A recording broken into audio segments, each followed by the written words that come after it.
Ha.We Relatives. This week on the pod, I speak with Davy Tiger Cortes.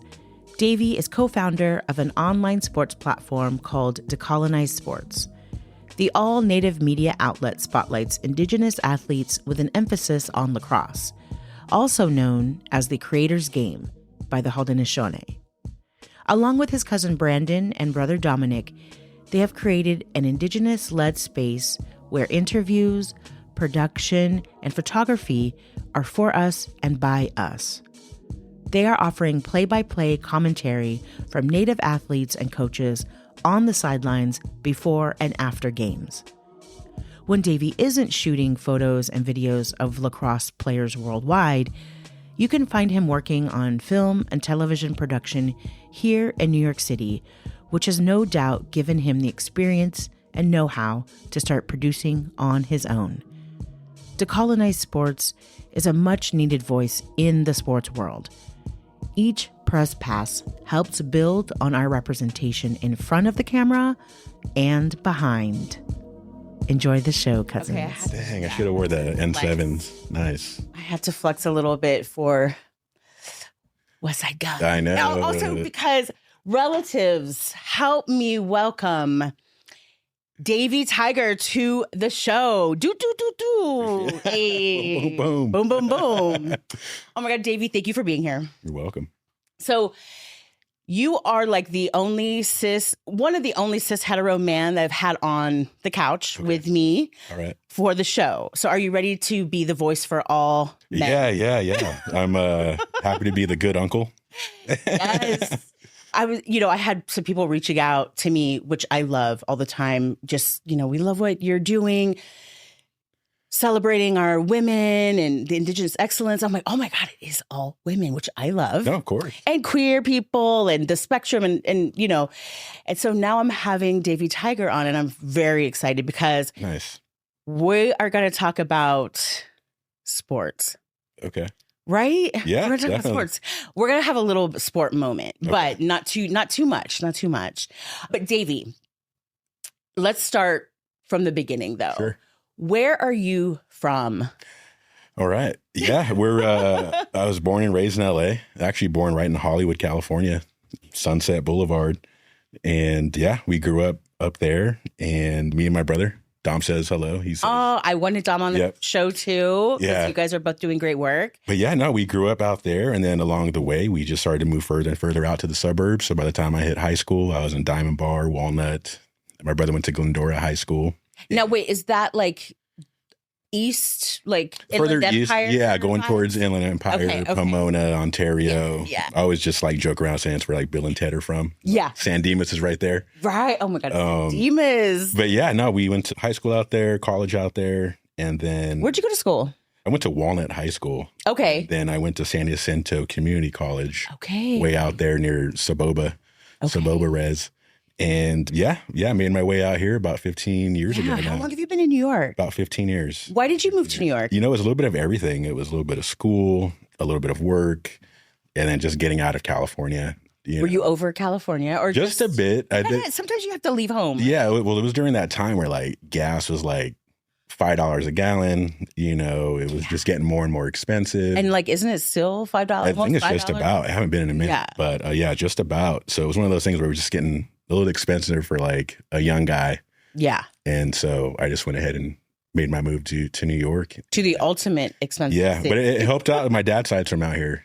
So they're the New Rican side, South Bronx, Spanish Harlem. So we've always visited as kids. So you have a connection to New York. Yeah. We've always visited. Yeah, we've always visited as kids. And they're Puerto Rican. Yeah. Taino. Taino side. Yeah. I'm going to Puerto Rico on Monday. Okay. That's so great. I didn't know that. Yeah. So I've been out here for close to 15 years and just met everybody through the community house and got started through that. Worked with them for a few years. We always joke that they didn't let me through the door on day one because they weren't sure about me. Of course, they've met a lot of crazy people along the way, and so we always joke that they didn't buzz me in on day one. But now they're my bestest friends. Of course. Wait, which location are you talking about? Like the one 29th Street? Yes. Yeah. Yes, where you had to like get kind of buzzed in, right? You did. The elevator. But yeah, that's where I kind of met everybody, was through that. Yeah, that's where we all meet. Everyone is through the community house. Yeah. That's the first time I started meeting people. And I love that. And what was crazy, it was just a quick Google search. I was new to the city, brand new, like actually made the move with like my suitcase, luggage. Did you come alone? Or did you come with your brother? Alone at first. And then my brother came through after. But yeah, I was like brand new, just typed in, native services, native programming. They were the first ones that popped up. They were between a transitional period. Yes. So like, that's how I got in, was just like, volunteering, kind of help clean up, kind of like sift through the, all the stuff. And then it became a position. And yeah, I worked with them for a couple years and just met everybody through them. And yeah, got to get hired. And that's so great. You got opportunity. Yeah. Community. Yeah. And then you got to meet everybody. Yeah. All the artists, the musicians, all our theatrical friends, all our poets and writers. So it was cool because I was also able to help set that stuff up. Right. And how did that inspire your work in production, or were you already doing, how did you get into production? It actually kind of was. I mean, we were growing up, we're watching Jackass, we're watching Tom Green. Yeah. I grew up on And One mixtapes. Yes. So we're always around like video cameras and stuff like that, and just like shooting our own dumb stuff and skate videos. And so you were like, you had a camera on it. Like California stuff, we're all into skating and basketball. Yeah. So we always had like a knack for video and cameras and stuff. But yeah, I didn't ever really pick it up professionally, or was never really in the industry professionally till I got here to New York. But yeah, the community house is where it kicked everything off, just seeing like all the different positions and the different kind of media formats that there is. Yeah. And I'm like, wow, okay, there's theatrical stuff going on here. We have our musicians here. Yes. Our artists. Yeah. So it blew my mind, like helping to set up all that stuff and being introduced to everybody. So that's so fantastic. Yeah. Yeah. Tell me about Decolonize Sports. Yeah, Decolonize Sports. Yeah, it's a project we've been working on for the last couple years. It all kicked off with pretty much me using those COVID checks to get a camera, Yeah. And that's how I kind of started, just like shooting community stuff, all the comedy shows that were happening, a couple powwows that were happening around town. I figured I can kind of use that and just capture moments. And because also at that community house, I saw all these photos from like all over the decades of like just moments in time. I'm like, man, that'd be cool if we could do that. Those are my favorite. So that kind of got my ideas rolling about just keeping a camera around, taking photos here and there. Capturing like a moment in time. Yeah, right? Yeah. And then just plus how we all grew up with just sports and, growing up with strong Native women in sports. It's just something that we wanted to capitalize on, as far as like, there's nobody else doing it. Like, let's just try to do it. Is there more people doing it? I mean, there is. I think there's maybe more local folks in their communities that are doing it. Right. But like, I don't think anyone that's like where we've just did it ourselves, going across country, coming out of pocket, going across the world out of pocket, just like trying to shoot like natives versus the world, So that's what gets me going. But yeah, it all kind of started from my cousin, Brandon. He's a professor. And at the time he was writing his thesis and stuff, and he was just setting up lacrosse fields, and we always had that connection, like, all right, we know Native people play lacrosse. We know Native people have like invented the sport, but never really peeled back those layers. Yeah. And I think somebody just mentioned to him, like, your people played this sport. Like, it's your guys' sport. And I think that just got him going. Yeah. And then that's what he wrote his thesis on. It was like the game of lacrosse and how it's their game, but the numbers don't reflect that because there's not a lot of people, that know about it or like really doing it. So yeah, we decided to hit Ireland. That was our first trip. It's like, no one's answering our emails, no one's answering our calls. We're going left on red, going left unanswered. I'm like, let's just do it. Let's just get there. And what was happening in Ireland? That was our first World Games. So that was the 20 and under men's lacrosse. World Championships. And so were there tribes there represented? Yeah, so it was the Haudenosaunee men. Haudenosaunee, are they the most recognizable lacrosse champion? Yeah. I feel like I hear about them the most in this It's their sport. Yeah. They invented the sport. It's in their prophecy. Yeah. I mean, these babies are born with a stick in their hand. which is like, it just blows my mind. Yeah. You know, but yeah, they're the guys, they're the women that push that sport forward. They're the leaders. Yeah. They're number 2, number 3 in the world at any given time. And that's what's so special. You know, it's like they're some of the baddest dudes, some of the baddest women killing it on a world stage. Yeah. I was watching some videos on YouTube, and I think, were you guys in China at one point? Yeah. So we were in Hong Kong last summer. And yeah, that was to cover the 20 under women. Yes, that's right. And they kill it. I mean, collegiately, you know. Yeah. They're some of the best in the world. It's amazing. I also loved that they were able to use their tribal ID. Yeah. As instead of a passport. Yeah. Did I get that right? So I think they were using their passport. The Haudenosaunee has their own passport. Oh, so they have their own. Because I'm like, I just use I know. So one of those, that's one of our other stories is like their kind of fight, you know, using their passport in these different countries and like using it to like make it to the Olympics. Yeah, because they're not like, I guess you can say, recognized by the Olympic Committee. You know, there's like a lot of rules you have to. There's a lot of rules you have to kind of. There is, get through all the hoops you got to jump. Yeah. You know. So that's part of like the story we were trying to tell. You know, is follow these men and women and follow their journey, because every time they step on the field or the turf, like they're creating history. Yeah. Like this is the first, you know, like every time they're scoring, every time there's like it's history. That's so if we can like help cover that, help, you know, make that shine, like it's. Because eventually they're going to be in the Olympics. I would say so. Right? I mean, that's what's crazy. Do they have players that join other national teams? Wait, is lacrosse in the Olympics? Sorry. It just got entered in. Okay, that's okay. After, I think, 100 years, it's been absent from the Olympics. So they just brought it in. It's going to be played in LA. Yeah. 2028. So the first games will be in the LA games. So for me, it's like a full circle, because it's like I would love to cover the Olympics. Bro, you know, cover Indians, you know, in LA would be ultimate. You have to do that. There's no. I mean, I'm sure for you, that's like getting an Olympic village pass. No, sure. Yeah. Is like impossible. Yeah, right. But I mean, I feel like community works. So we're like, okay, meet me here. We could do a little video, you know. Yeah.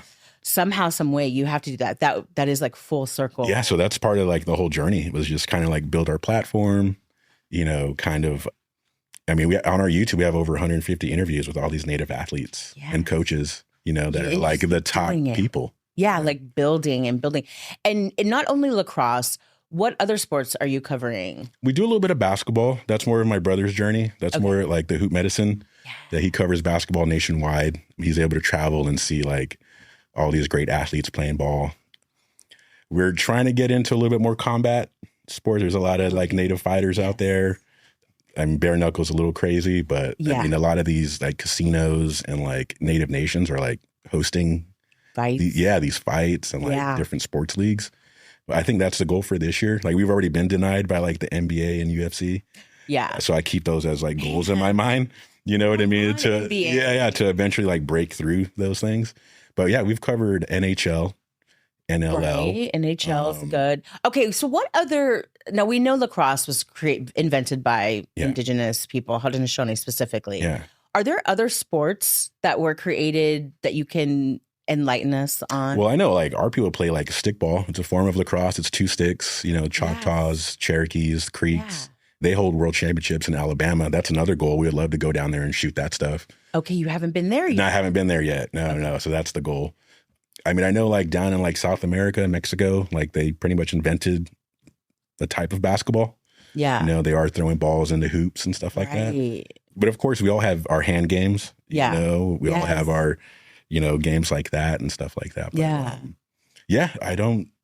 Yeah, I was trying to think, is there any other sports that we know of that's like, oh, this is specifically indigenous, like to any tribe, right, all over the world. Right. You know? I know like the Irish, they have their own sport called hurling.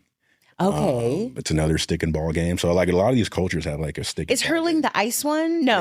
That's hurling. Yeah. Hurling, it's like a weird short hockey stick kind of thing. And it's like this ball that they can hit each other with, I think, and like pass it to each other. They're still trying to score goals. The Irish, they're so cool. Our tribal brothers and sisters in Ireland. Yeah, no, they invited us and we were accepted with open arms. And I mean, they were looking at like two Indians walking around in these small villages, just like fans. Yeah. Because they have like Apache pizza and like Geronimo Gastro, Right. So it's like they're fans, Yeah, they're down. They're like, yes, let's go. Yeah. So and everything that you guys produce, it's out of pocket. You and your brother, for the most part. Did you guys ever have we had a couple of grants. Yeah, we had a couple of grants a couple of years ago, and we just like played it as cheap as possible, extended as much as we could, able to travel on that. But yeah, we've been able to hit San Diego, Ireland, Hong Kong. We just came back from Jeju Island over the summer. Ooh, how was that? It was the most brutal weather I've ever felt in my life. Humid. Yeah. And then once the sun goes down, it's just an oven baking you. But yeah, we've been to Canada now a few times, up there in Six Nations, up in Oshawa. Yeah, we've been able to kind of travel and just, Do you like traveling? I do. I do need my sleep, though. A lot of people are starting to notice that. I need my sleep. You do need sleep. Yeah. It's so important, especially once you get... I remember being in my 20s and being in New York and doing Fashion Week and just staying out all night. And you can do that in your 20s. Oh, yeah. And then there's a time when you're like, oh, wait, I can't do this anymore. Really? No, really. Do you feel that effect? Especially like... And traveling kind of like also, dehydrates you a lot too. Like those... It's hard on your body. Those time zones. It's like, I didn't know it was going forward 12 hours. Yeah. And then now everyone's like a half a day behind me. Yeah. It's like... I've been to Japan twice, and that's 13 hours, ahead. Right. And when you get there, it's a week of just, what is my life? Yeah. What is going on? But I found when I came back, it was even worse. I don't know if I just like acclimated, because I was there for 2 weeks with Nike. And when I came back, it was like, like zombie era. I don't know if it's because you're like in your environment and you're used to it, and it's just you're like out of whack. But it's hardcore. It's hard on your body. Yeah. Like, and I remember TMI, but my baby daddy and I were splitting, and I remember I had gotten my house because he was like, you got to go. And I'm like, totally, I'm going to get a house before I leave 2 weeks in Japan. I locked down. I got me a house. The landlady, I was like, please rent this fucking house to me. Whoa. Got me a house. My ex moved me in. I had to time it so I could say goodnight to my daughter, but then also say good morning to her. Right. Then call the electric company to put the electric in my name. I remember doing business in my hotel room. And then like going to the shoot and like being the set DJ for all these like cute, cool Nike kids, doing running at 4 a.m. Wow. So it was interesting, like that time with, that time change, and then also still having to live your life back here in this world. Yeah, so I got a little taste of that. Yeah. It's like, it's a lot. Like, it's amazing to be able to like travel and, get paid sometimes for it. And just, Yeah, definitely after these big trips where we're shooting for 2 weeks straight, that's the time I take my little time to travel. Yeah. And because I know this last time when we finished in Jeju, I took a couple days in Japan. Yes. And then I took a couple days in LA. Where did you go in Japan? Just Tokyo. Okay. Yeah, I didn't get to see like any like scenic, serene type of thing. I just went there for the beef, really. And excellent beef. And Tokyo is like New York. It's a big city. Yeah. Like, you're going to get a little bit of a vibe. But I mean, yeah, it's just... Yeah, I was there just to take the load off almost. Yeah. Like, I was cool to like kick up my feet. And I mean, it was still hot too. But yeah, it was some of the greatest food I've had. Oh, the best food. Yeah. I remember I was in Kyoto, and 2 of my friends that I went to Kyoto with, we were in Japan. So we would shoot and then we would have a few days off, which was amazing. And so we decided to go to Kyoto to kick up our feet for a few days, which Kyoto is like what you think of in your head with like the architecture. It still exists in Kyoto. Oh. So you're getting these really beautiful old school, Japanese architecture. Yeah, yeah. And one was a vegan and gluten-free, all the things, couldn't eat, but we found a ramen house that he could eat. So that was amazing. And then the other girl, she was also being vegan and gluten-free because he was. And I was like, okay, I'm going to go get like an omakase or yeah. no, not even like, I just got like, what is it called when you're at the, like that. Like a tasting menu. Yeah. Okay. So I went, and because in Japan, like not everyone speaks English. Like it's not like they're not kidding. And I was, sure. And then I was even in Kyoto. So it was even more like, we're in Japan, girl. Yeah. So, so I went and sat at this bar. It was beautiful, like really quaint, gorgeous place. Everything in Japan is like so well art directed and gorgeous. Can't even find a trash can. That we're going to talk about that because that's wild. Yeah. And I was with, debaucherous fashion people who are like smoking and like crazy. And so it's amazing. It's so respectful. And, like people that have lived there before want to disrespect it, but it's a crazy place. Yeah. The trash cans, that is wild. But I'm sitting at this place. I have no idea what I still don't know what I ate. Oh, sure. I have no idea. I'm sure maybe it was brain and all the things. Oh yeah. But you know what? I don't want to know because I don't want to psych myself out. But all I know is like I saw Kobe beef and I was like, I'm eating the meat now. Like the non-meat eaters are gone. Now's my time. And that's also that I learned from some Japanese people. Like it's very respectful to come in and dine alone where your attention is just going towards this food. Okay. Like you're alone, you're kind of in your own stall. And it's like a sign of respect. And so they were just like, serving me these beautiful dishes. And I was like, you know what? I don't know what this is, but it's amazing. Man. It was gorgeous. Yeah. So yeah, Japan is my first night went to like a all you can eat beef type deal because I hadn't had beef in like 3 weeks from all that traveling because there wasn't a lot of beef in Korea. There's a lot of pork. So I was just like on a mean tear. Yes. Were you having like shabutatsu? Like the meat you cook in the water? Like they were doing it for me. Yeah, it was awesome. It was awesome. But I had lost my hard drive. I had left it in the Davy. Yeah, it had all my work on there. Davy. And it was freaking me out. So I probably didn't go in there with like the best headspace, but as much as they were hooking it up, I just got, this is amazing. Like, forget that hard drive, You got the meat sweats and you're like, I'm good. No, what happened to the hard drive? Well, I ended up getting it back. Yeah, like the hotel helped me. Even like the restaurant helped me. Like they were speaking English with me and they were able to like track the guy down.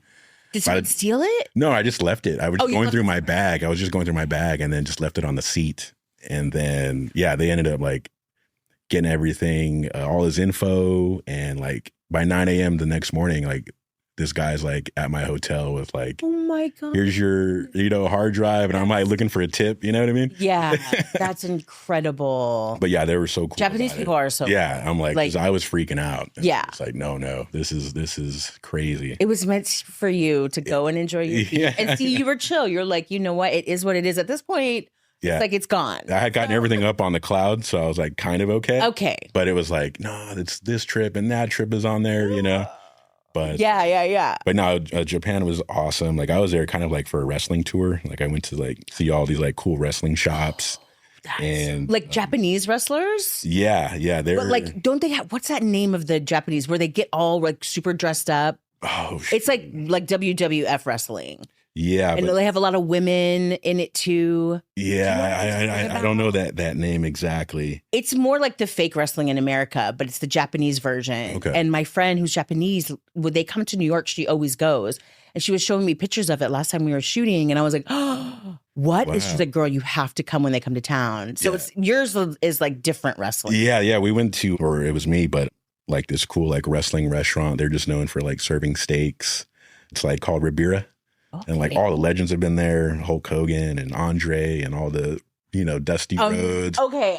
So I'm just like taking pictures. And so it is that kind of restaurant. Yeah. That's cool. They serve steaks, huge steaks. Like I must add 2 to the dome. Yes. And they're all looking at me like I'm somebody. I'm hungry, by the way. I'm hungry right now. Yeah. But I got to see some cool wrestling shops. Yeah, just like but you didn't go to a wrestling show. No. But I have shot like sumo wrestling before. Amazing. Yeah, how was that? That's amazing. They sold out the Prudential Center, and it was just a simple email. I just like, hey, from Decolonize Sports. You got to go, and they're like, yeah, come right in. We'll have your credentials ready for you. Yeah, and these 500 pounders are just like falling right in front of me. Wow. You could feel it. You can hear it. Wait, where can we watch these videos? Loaded these? Do you have something? Yeah. There's some things on our IG page. Okay. But mostly photo. They're a little weird when it comes to video because they're like, they're on pay-per-views or they're putting that out somewhere. So they have. So they have the right. By the rules. Yeah. So I'm just in there taking photos. Okay. But, which is still amazing. It's just as awesome. 500-pound Japanese men and tall, right? Yeah, they're big. They all thought I was like ready to jump in there. I'm Stop. Like, no. I'm not 500 pounds. No, definitely. Damn, I've always like kind of been fascinated. The hair is a moment. Oh yeah. Right? Let's go. Like, I want to see the backstage of that. Like, can I like send the email? I know, right? Can I assist or see someone back there doing the sumo wrestler's hair? That's so exciting. That is pretty cool. But yeah, no, we're just trying to figure out like what more we want to shoot. Yeah. That sumo wrestling was cool. Yeah. Like, they are doing like another show, I think, at the end of this month. I'm trying to make it, see how it goes. Oh. But yeah, no, we're trying to get more into combat a little bit. Yeah. Just kind of like spread our wings somewhat. Yeah. Does this work inspire you, or what inspires you? Yeah, it does inspire me. Just going back to like seeing these natives in like other lands, like competing, against the world. Yeah. Against other top talent, other, top athletes. It just blows my mind that they're at that stage, and there's coverage somewhat. Yeah. But not coming from like two native dudes.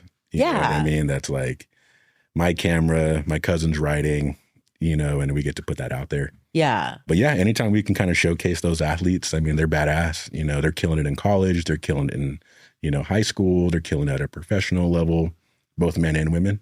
Yeah. And the women are my favorite. Yeah. Because they hit and they get hit and they laugh about it and they're smiling. Yes. And it's just like, what is going on? Wait, are you a fan of baddies? Because this is giving you watch baddies. A little bit. You know what I'm talking about? Zeus baddies. Is that the roller? No, baddies is a show on Zeus, but we don't have to talk about this if you don't know. No, I thought you were talking about the roller derby stuff. No. I think there's like another native team that's like a roller derby team. Roller derby team. Oh my God. I needed more info on that, but I need more of that. So, did you ever play sports? Yeah, we grew up playing basketball. You played basketball. Were you good? Were you like res ball basketball? No, my brother played in more like res ball tourneys, and he's the one that kind of kicked that off. My brother was top 10 in California at one time. Amazing. Killing it with all the greats who became legends now. But yeah, it was more my brother took that leg on. Yeah. I kind of stopped like right out of high school and a little bit of college and stuff. But yeah, no, I wasn't great. Yeah. But I could handle myself. I want to like throw up thinking like it's so much work. But I wish I played lacrosse, like watching it now and like what really. Did you play? We didn't really have it on the West Coast. Well, you could still learn. Oh, I'm a little older now.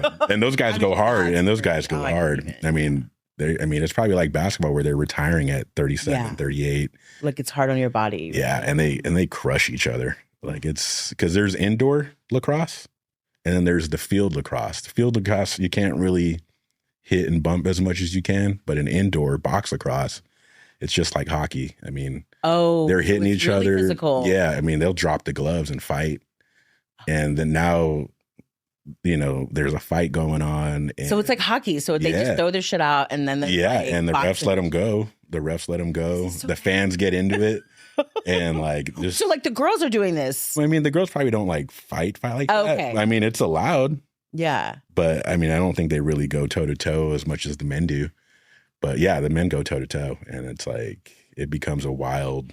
And they have little masks on, right? Yeah, the field women, they have like the little eyeglass thing. Yeah. And don't they have like a little cage or no? No, it's just like a little cage around the eyes. Oh. But then like women's indoor, they're fully padded. Okay. They got the helmets. Yeah, they're ready to hit. That's what I'm Yeah.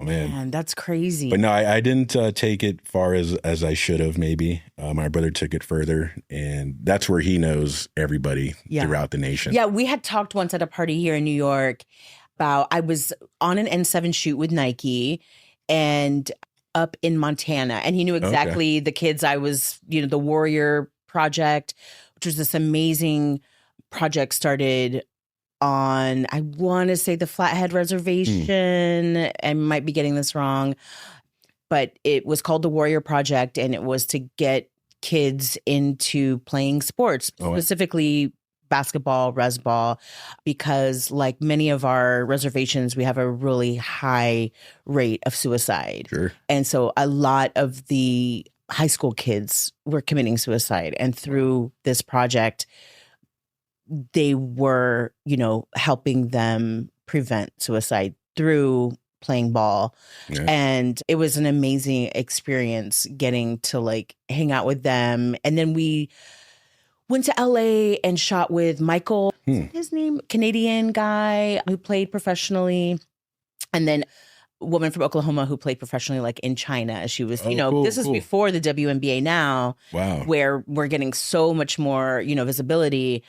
But like a lot of women would have to go overseas to like make any money playing in the NBA and the WNBA. Sure. So, those women that walked before all these Caitlin Clarks and definitely people, that was the height of where they could go, making no money basically. But I love that Nike, wanted to highlight them as part of like the N7 campaign. Yeah, sure. Yeah. So it was really cool.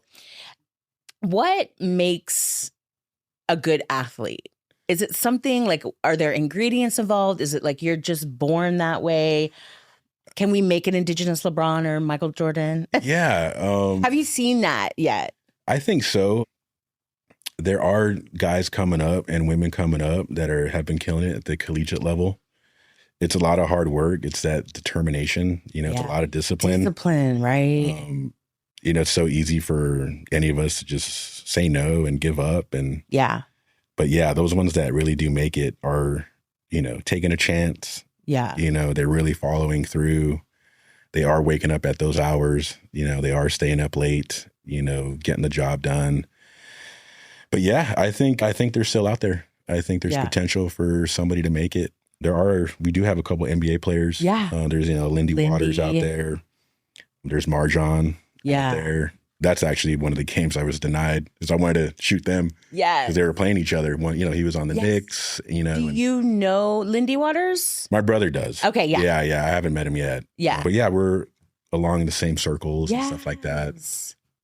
But I think they're still out there. I think there's room for us to represent. Right. But I mean, as far as like the lacrosse world. Yeah. Like we got the LeBron and Michael Jordan. Like the Thompson brothers, they're legendary. Yeah, shout out. Who are the Michael Jordan, LeBron of lacrosse? Yeah, I mean. Who are we going to see in LA for the Olympics? For lacrosse. Some of those guys don't play field, but then, you know what I mean? So the Olympics is the field. It's going to be the Super Sixes, which is kind of a cross between both. It's a little faster. It's field 6-on-6. You grab out the net and go. There's no like face-offs every score. It's just like they're just going. It's like basketball. Boom, boom. They're going back and forth. Yeah. I would say if the Thompson brothers are still active, like they could probably still do something in 2028. I know Nanticoke from Buffalo. He's killing it right now on the Bandits. Okay. Ron John's there in transition. He can kill it. Yeah, like McCumber out there. A lot of younger guys that are ready to kill. Good.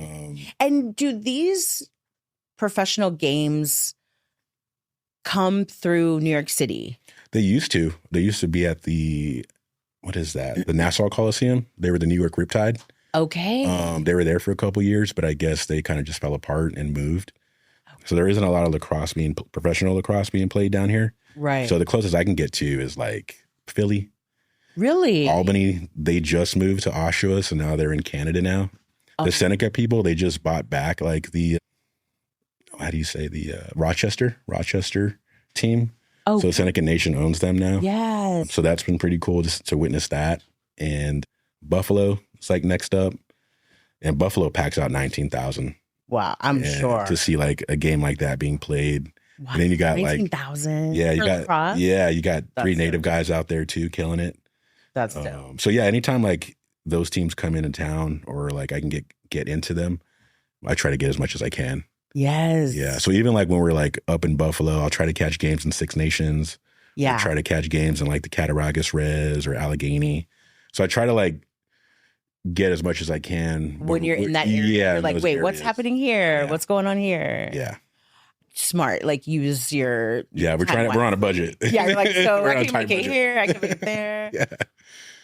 Yeah, we gotta get an Indigenous ESPN. Something. I mean, that's the goal. It's like, because we're sports nerds, you know. Yeah, so we love, I mean, so many Indian kids are sports nerds, and so many Indigenous women, men are sports. Like we love like sideline interviews. You know, we love post game interviews. So that's kind of like what we do. It's like we're interviewing these women and these men like right after their game. Yeah. You know, like what went wrong, what's going on out there. Yeah. Because we've been in those tunnels where it's like LA Times, New York Times, and they just want to talk about the trauma story. Yes, exactly. You know, just like we got to move beyond the poverty. Yeah. Right. So it's one of those things that's also one of our goals is just like flip that. Like, dude, we know what's, you know what I mean? We can tell a different story. Yeah. Of like hard work, determination, discipline. Mm-hmm. We want to know like the defense and the X's and O's. Yeah. And that kind of the stuff. The plan, like. So it's like, strategy. You'll see these journalists come in with their little news cap on, and it's just like, oh, tell us about, you know, the struggle. Yeah. And it's like, dude, they don't want to talk about that. Yeah. They're playing here They're trying to keep in the head. They're having a fucking game. You're over here that's talking what I'm saying. About some shit, right? Yeah. And that's why, you guys are like would be for the community. Yeah, and we're always trying to keep it positive. Like if you look at all our thumbnails, everyone's smiling. Yeah. Everybody's laughing. Because we just get that vibe, you know, that genuine, you know, natives with natives, you know. It's funny, it's happy. Yeah. You know, and we don't need to talk about all the. And I like the age range too, because it's like, you know, there's like high school girls, you guys are in, you know, and I think that's so important for our youth to see themselves, you know, reflected, being asked questions by other Indigenous people. And that's the thing. That care. Yeah, for you know? Sure. And we know how it is, like when you don't have like the support, maybe your parents can't make it, or, you know, you're choosing shoes over a phone bill, you know? So like, we know how like that goes. And you know, we know it's not, we know how it's not like not easy for everybody. Yeah. And then, you know, a sport like lacrosse, like that costs money. Yeah. And like to get gear and, you know, to have your stuff ready. There's so many times, especially now that I have a daughter that's in high school, and seeing these kids who have had the money to be put in volleyball, basketball, gymnastics since they were kids. And then being in a smaller town, you have to have been in those scenes for that long to get on the team for tryouts. You know, it's not just like, oh, it's a big school, everyone join. Like these kids are like, you know, it's a clique, it's a crew. So if you don't have that money to have been in dance class and gymnastics, then you're kind of left out if you want to be in that. Like I've seen that. And so that was kind of, you know, not sad, but just like the reality of like, you know, like, oh, I see, Luna, like these kids were like in that fancy dance and gymnastic class that like where you have to pay to play. Yeah. You know, and so those kids stay together, and then those are the kids that get the opportunities. And so people that are like interested in like, I just want to play like volleyball. Can I like try out? Like, and they're like, no, actually, we've been playing our whole life because our family has, you know, given us, you know, these opportunities that you didn't get. Of course. And so you're kind of that's unfortunate. Yeah. Me and my brother, we were good enough to like forego the fees and the, you know, so, we'll take care of it. Okay, talk your shit. That's good. But that's what I'm talking about. Yeah. But do you notice working with younger people in sports, how it does affect them positively? Have you firsthand seen that? Yeah. You know, for us, it was an avenue to get away, you know, from the issues, the problems. It was like your only time to just let it all out, let it all go. Yes, leave it on the floor. Yeah, leave it on the floor. So I do see that with some of these athletes that are young, probably going through issues at home or whatever, to just leave it all out there. Yeah. You know, and it's cool to kind of see them just focus on that. You know, they're just focused on the task at hand. And they could they just can be leave free. all the stuff that's the hardships behind. Sure, it's for like probably one of a couple hours. Yeah, it's probably one of the few moments they could legit be free. Yeah. Oh, you know, and I mean that's how it was for us. You know, we were able to get out there and play and just let things go, and just get a bit of an escape, I guess. That's cool that you say that, because it kind of, the inspiration for your show is like, you know, playing sports kind of got you out of, you know, a mind space or a headspace that you were having to deal with where you could leave that. And now you're talking to Indigenous youth and coaches on your platform. No, I've been called sir. I've been called sir, and it like scares me. I'm like, I'm not a sir. What the heck? Yeah. You're a sir. I was like, thank you, sir. I'm like, oh no. Yeah, I love Luna's. Yeah, Miss Amy. Like, you know, it's like, I'm an auntie. Right. But I think it's so cool that you found solace in sports, you and your brother. Yeah. And now you can like feature people who are, you know, finding that same solace and doing amazing. Well, the thing is like, you know, being in production too, it's like I worked for all these big brands, you know, the Nikes, the Under Armours, the Adidas, Reeboks, and I just never seen natives in that aspect. Yeah. You know, and because we grew up on all that, you know, with like double XLs and N1s and you know, being consumers and fans of different huge things. Consumers. Yeah, like I'm like, how can we merge that together? You know, how can we bring natives to that kind of spotlight or that kind of standard? You know, I mean, I think I always joke is like, you know, our biggest kind of influence was like Lightfoot. Yeah. At the time, you know, like in the 90s, like actor, model, baller, rapper. Yeah. And I was like, that's the only guy we had, really. Yes. You know. It's so true. Yeah. So, you know, we just always wanted to put like natives at the forefront and just show Indigenous excellence at the same time. And lacrosse is kind of where we kind of intersected all that. And we're just trying to just have another platform for. I like that it is lacrosse, you know, driven, because that is a sport that was created. Yeah. And it's one of the few sports like other people know the history of. Right. Like nobody knows where basketball comes from. Nobody knows where football comes from. Like James Naismith. Right. Like that, you know, but like. Because I also heard like Indigenous in Mexico, like the basketball was started down there. Right. Soccer was started, you know, so. But like your average Joe who's like a lacrosse fan knows about a wooden stick. Like white guys. Yeah. And like the frat guys know that it's the medicine game and the creators game. And that's what like blew my mind at the time. Like, wait, who are they talking to? Yeah. You know, how do they know this? Yeah. So it's one of like the few sports where it's like they know the origins. Yeah. You know, and that's really special. Yeah. That's really special. I thought that was pretty cool because especially now where they're trying to grow the game. Yeah. And like really put like the native aspect on it. I think it's pretty cool. Yes. You know, they have like these native nights and like Indigenous people's nights and stuff like that. Yeah. To be that close to the action too and to have that privilege is insane. Yeah. You know, like they're crashing in, you know, almost crashing into me and all that kind of stuff. But that was what we saw was like there was like a need to like, no, we need like a full rounded, like space, you know, where it's shot by us, written by us, posted by us, you know, it's all us really. Yeah. So like all of our following are like real people that we've met over the years and that all the families and friends that we've met over the years. Yeah. Yeah, that's what's been really cool. And the athletes. Obviously. Yeah. That's so inspiring. I love that you guys are doing this. I have a question. Is there a project or a person that you have worked with or worked with that you are super proud about that you want to share with us? Or is it just are you just proud of everything? Yeah, like being in production, like I've worked with my favorite rappers, my favorite wrestlers. Is there someone that a dream project or a dream person that you would want to work with? Do you have someone that you're just like, oh my God, I want to work with this person so bad? Dang. I know. It's a tough one. That's a tough question. Because there's people that are like now canceled. I hear what you're going to say. You know? But like. Is he still canceled? Maybe not.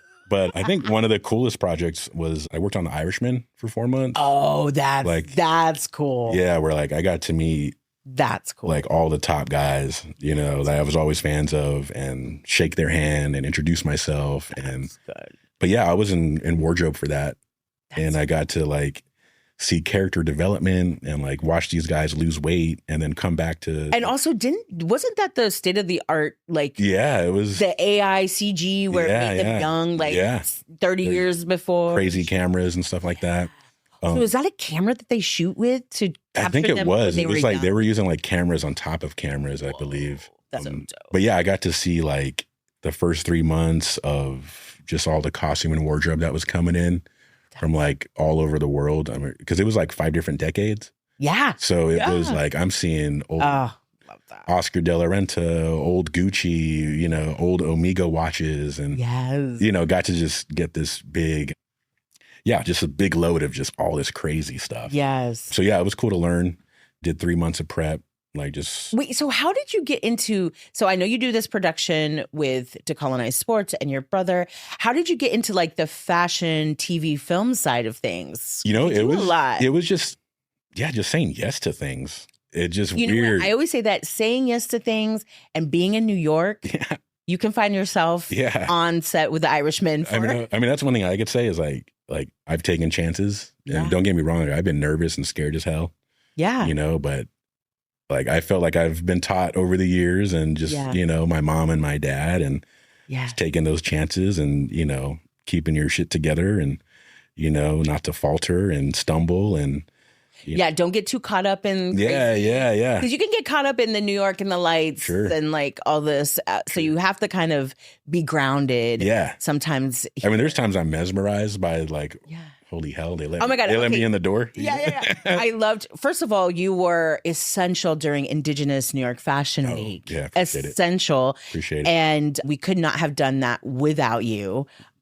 Loved you, the basement baddies, the sweaty baddies. But I love quickly, soon after that, you had sent the group chat the Missy Elliott video from the VS show. Yeah, that's right. Go, Davy. Yeah. That was my second year being part of the Victoria's Secret show. And that whole thing is a blast. I mean, Missy Elliott, come on. Yeah. That was my second time. It's crazy to see these huge productions. Yeah. That's set up for like practically 2 months for like 20 minutes and it's over. Yeah. But to see like a $30 million show, you know, happen after what we just pulled off, you know, like for Indigenous Fashion Week, it was like, oh, we can kill it. We're going to kill it. That's what I was saying, saying to Sunroller. I was like, and I say it to everyone that was involved at Indigenous New York Fashion Week, is if we did that there and with all of us under those conditions, we can do anything. This team is unstoppable. Like we can do that. Like, and that was the thing, is all the prep for that. Like that's when I was in Japan, in Korea, and I'm like missing all these emails and for Indigenous. So I'm like trying to like figure all that out, and I'm 12 hours ahead, and we're like zooming. And it was like, and then I got here like the week prior. And just like try to jump in there and just slay as much as we could. You nailed it. But that was the first time I met Sunroller too. Yeah. And we just bonded like never before. Yeah. And she was the coolest. We just like, you know, found each other and figured each other out and just knew our strengths and what we could pull off. And but she was the coolest. I can't wait to work with her at some point down the line. But she was amazing. It was amazing because it was all of these people, and 90% of us Indigenous people, all functioning at a super high level. Yeah. You know, I've been in New York since 2000, for 26 years, working on photo shoots, fashion shows for this long. So I've done this for so many years. So I'm a highly functioning person of fashion. You have been working for so many years. Sunroller too, like there just were so many people that like we have the team now. Yeah. And I think we got it though. Like, you know, like we understand like the crazy flow. Yeah. You know, we just have that. Yeah. And not everybody can just jump in there and doing it. No one can just jump in. That's the point I'm trying to make, is that for all of us, we've all had to been through some shit to have been able to do what we did in that space. That space was hard. Definitely. Yeah. That space was hard. Yeah. And we fucking did that. Well, that was the thing. I came at it but free. Yeah. So we love you, Exhibition Space. We love you for that because it was free. She gave it to the girls for free. That's right. But she was hard, but yeah, sorry. I No, that was the thing was, being in the shit and like being able to work out of it and understanding what comes in, what comes out. But yeah, it was fun.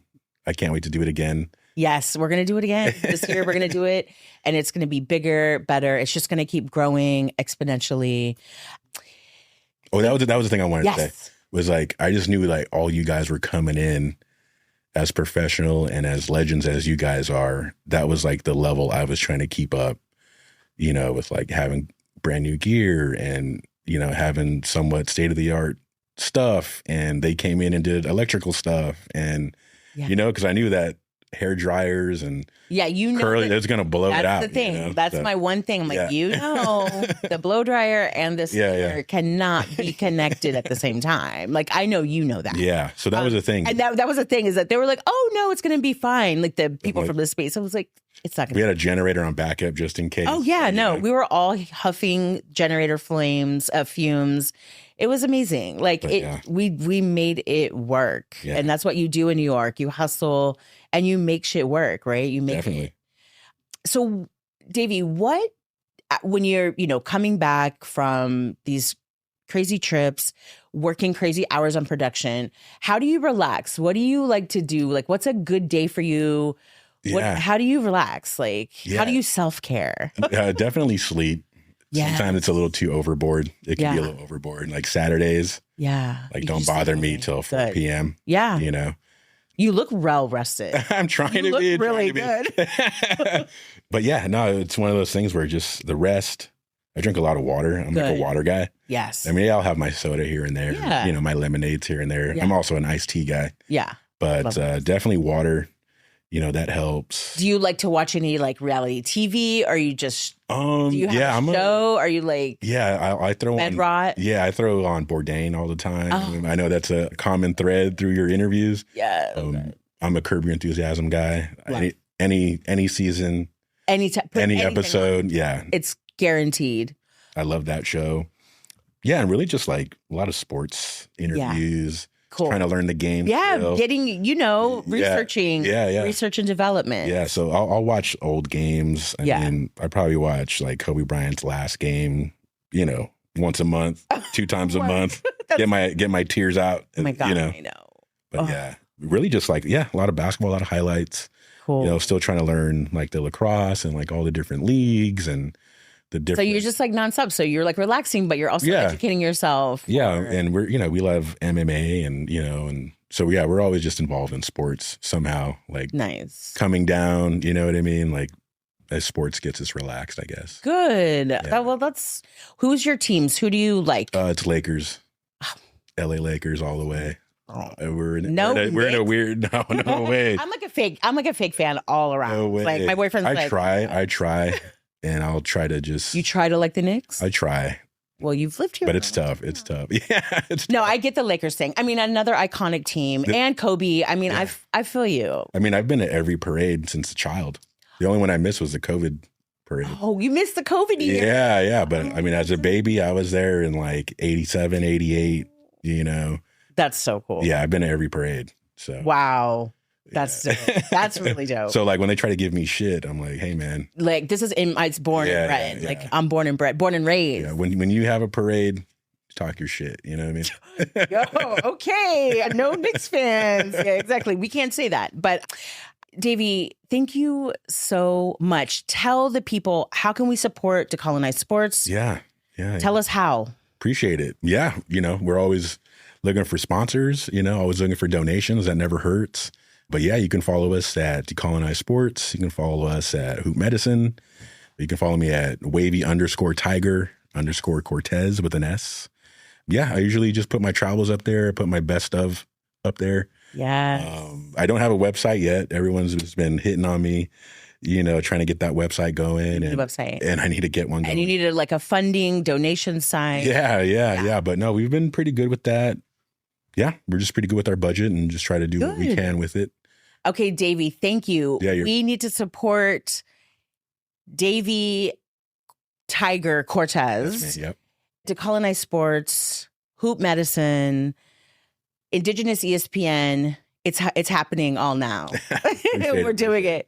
Thank you, Davy. You got it. No worries. See you soon, cousins. Later. Thank you for listening. I will include Decolonize Sports and Hoop Medicine links on the podcast page and on my YouTube page. Follow Davy and his family. They are doing good work for our Native youth. Music for this episode is by Scales. This show was produced and hosted by yours truly. Please like, subscribe, or leave a comment. It helps keep me going.